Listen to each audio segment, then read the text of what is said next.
ब्रह्म वैवर्त पुराण में देवशयनी एकादशी के विशेष महात्म का वर्णन किया गया है। इस व्रत से प्राणी की समस्त मनोकामनाएं पूर्ण होती हैं। यह एकादशी आषाढ़ मास की कृष्ण पक्ष की एकादशी, जिसे योगिनी एकादशी कहते हैं, इसके बाद आती है।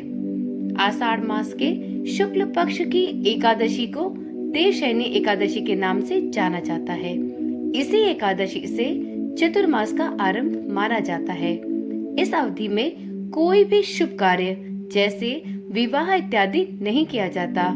मान्यता है कि इस दिन से भगवान श्री हरि विष्णु क्षीर सागर में शयन करते हैं और फिर 4 माह बाद उन्हें उठाया जाता है। उस दिन को देवोत्थानी एकादशी के नाम से जाना जाता है। इस बीच के अंतराल को ही चतुर्मास के नाम से जाना जाता है। देवशयनी एकादशी को देवशयनी, महा एकादशी, थोली एकादशी, हरि देवशयनी, पद्मनाभा शयनी तथा प्रबोधिनी एकादशी के नाम से भी जाना जाता है। देवशयनी एकादशी की व्रत कथा। मित्रों, ये तो आप सभी जानते होंगे कि हमारे सनातन धर्म में कोई भी व्रत ऐसा नहीं है जिसकी व्रत कथा न हो, और ये भी मान्यता है कि कोई भी व्रत तब तक अधूरा माना जाता है जब तक कि उस व्रत से संबंधित उस व्रत कथा को श्रवण न किया जाए।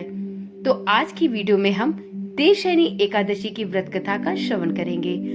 तो श्री हरि विष्णु का हृदय से मनन करते हुए इस पावन एवं पुण्यकारी कथा को प्रारंभ करते हैं। ओम नमः शिवाय। जय श्री कृष्णा। आप सभी का सनातन धर्मसार चैनल पर बहुत बहुत स्वागत है और आप सभी को देवशयनी एकादशी की अत्यंत हार्दिक शुभकामनाएं। एक बार धर्मराज युधिष्ठिर ने श्री कृष्ण से कहा, हे केशव, आषाढ़ शुक्ल एकादशी का क्या नाम है? इस व्रत को करने की संपूर्ण विधि विधान क्या है और किस देवता का पूजन इस एकादशी में किया जाता है? श्री कृष्ण कहने लगे कि हे युधिष्ठिर, जिस कथा को ब्रह्मा जी ने नारद मुनि से कहा था वही मैं आपसे कहता हूँ। इसे ध्यान पूर्वक सुने। एक बार देव ऋषि नारद जी ने ब्रह्मा जी से इस एकादशी के विषय में जानने की प्रबल उत्सुकता प्रकट की थी। तब ब्रह्मा जी ने उन्हें बताया, सतयुग में मानधाता नामक एक चक्रवर्ती सम्राट राज्य करते थे। उनके राज्य में प्रजा बहुत सुखी थी, किंतु भविष्य में क्या हो जाए यह कोई नहीं जानता। अतः वे भी इस बात से अनभिज्ञ थे कि उनके राज्य में शीघ्र ही भयंकर अकाल पड़ने वाला है।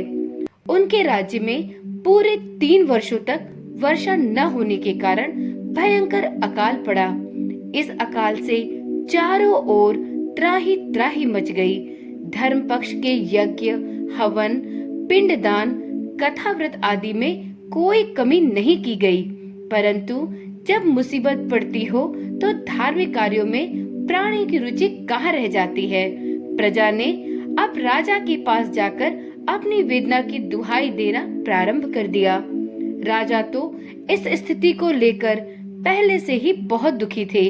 वह सोचने लगे कि आखिर मैंने ऐसा कौन सा पाप कर्म किया है जिसका दंड मुझे और मेरे संपूर्ण प्रजा को इस रूप में प्राप्त हो रहा है। फिर इस कष्ट से मुक्ति पाने का कोई साधन प्राप्त करने के उद्देश्य से राजा अपनी सेना को लेकर जंगल की ओर चल दिए। वहां विचरण करते करते एक दिन वे ब्रह्मा जी के पुत्र अंगिरा ऋषि के आश्रम में पहुँचे और उन्हें साष्टांग प्रणाम किया।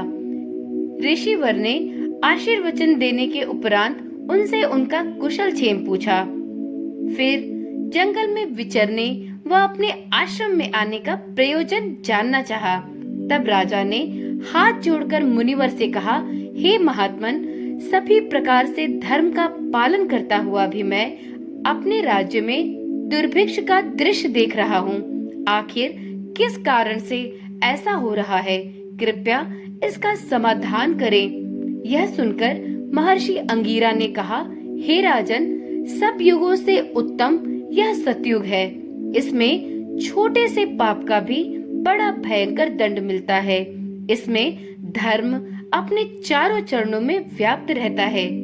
ब्राह्मण के अतिरिक्त किसी अन्य जाति को तप करने का अधिकार नहीं है, जबकि आपके राज्य में एक शूद्र तपस्या कर रहा है। यही कारण है कि आपके राज्य में वर्षा नहीं हो रही है। जब तक वह काल को प्राप्त नहीं होगा, तब तक यह दुर्भिक्ष शांत नहीं होगा। दुर्भिक्ष की शांति उसे मारने से ही संभव है। किंतु राजा का हृदय एक निरपराध शूद्र तपस्वी का शमन करने को कदापि तैयार नहीं हुआ। उन्होंने ऋषिवर से कहा, हे देव, मैं उस निरपराध को मार दूं, यह बात मेरा हृदय स्वीकार नहीं कर रहा। कृपया आप मुझे कोई और अन्य उपाय बताएं। महर्षि अंगिरा ने बताया, आषाढ़ माह के शुक्ल पक्ष की एकादशी का व्रत आप धारण करें। इस व्रत के प्रभाव से आपके राज्य में वर्षा अवश्य होगी। राजा ऋषिवर के इस उपाय को जानकर बहुत प्रसन्न हुए और अपने राज्य की राजधानी को वापस लौट आए और चारों वर्णों सहित पद्म एकादशी का विधि पूर्वक व्रत किया। व्रत के प्रभाव से उनके राज्य में मूसलाधार वर्षा हुई और पूरा राज्य धन धान्य से परिपूर्ण हो गया।